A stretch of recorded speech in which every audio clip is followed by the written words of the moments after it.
Hello again. Now, it's been a busy few weeks as ever on the health front, much of it under the radar. Given the COVID burst of activity there recently, it's no surprise the UK is slightly bringing forward its annual flu and now COVID vaccination programmes. Some time ago, we thought it might be slightly delayed to October or later, but given recent numbers of COVID infections and the new variants flying out of the tin, this has been changed. I can't stress enough, though, the need to inform medical staff or your receptionist or first port of call person who takes your call of your COVID status if asked. If you are seeking advice for your new chest infection, recent onset cough, fever, sore throats and the like, we have seen patients recently who seem surprised to be asked the question. It really is still relevant. One person I saw recently having explicitly told the receptionist, no, my COVID test was negative, I'm fine. Came in to see me, I recognised that cough, did a test, and it glowed in the dark, almost immediately positive. Only then informed me, oh dear, I told a little white lie about the COVID test. I didn't actually do one. COVID tests, of course, aren't free any longer unless you're in one of several groups of those likely to develop serious COVID disease if you catch it. If so, your GP practice can issue you with a note for your pharmacist allowing any COVID tests over the counter to be free. Still, this weird summer continues. So many infections about, so many sore throats, strep ones too, oddly, and the usual viral diarrhea and vomiting items as well. Less insect bites, oddly enough. We had those earlier in the summer.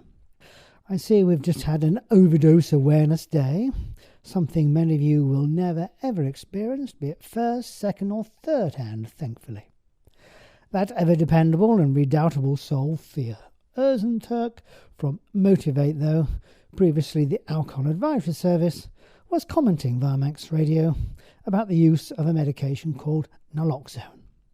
Now, medics have used this stuff for years as an antidote to opiate overdose, not only in addicts, but patients in lots of situations wherein they have a need to lighten their opiate loading quickly, in terminal care, post-op, etc. Opiates are a group of medications with specific actions above and beyond pain and distress relief, of course.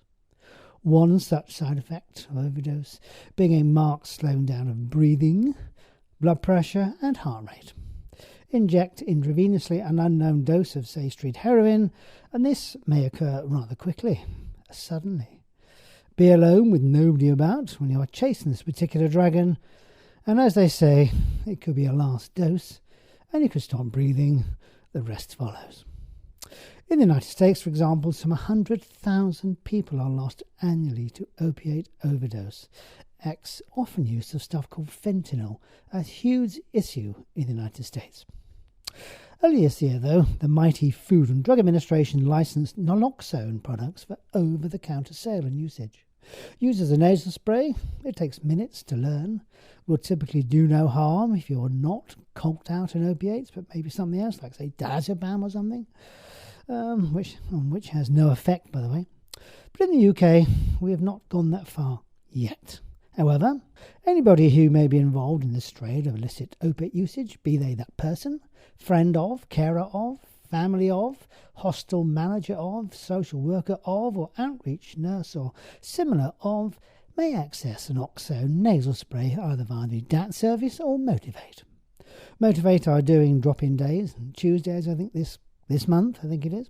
It's confidential, it's quick to learn to use it and administer, and you never know, it may save a life. Talking of DAT, their longest-serving nurse, Martin Mackey, passed away recently, suddenly as well, as many in our trade will already know. Martin was a bedrock. He really was at the heart of DAT from the off, having worked in the mental health services and drug and alcohol care for perhaps nearly 50 years, I would think. Probably started there, finished there. Often retiring. Then when he did retire, he continued in that role. He was still working. His sudden passing all the more tragic thus. Wherever you now lay Martin, enjoy the rest after a life of very hard toil. All of us who mingle with amongst those with considerable problems involving drugs and alcohol, we know how hard this work can be, how relentless this work can be, how often frustrating and fulfilling it can be. However, like Martin, like Thea, like many others, there are Those on this lovely island, many souls who do this work, are always there, get knocked back, but bounce back. As medics, though, although our paths may cross often without much said about stuff, we know what you do. It doesn't go unnoticed. Thank you for what you do. Until next week, cheerio.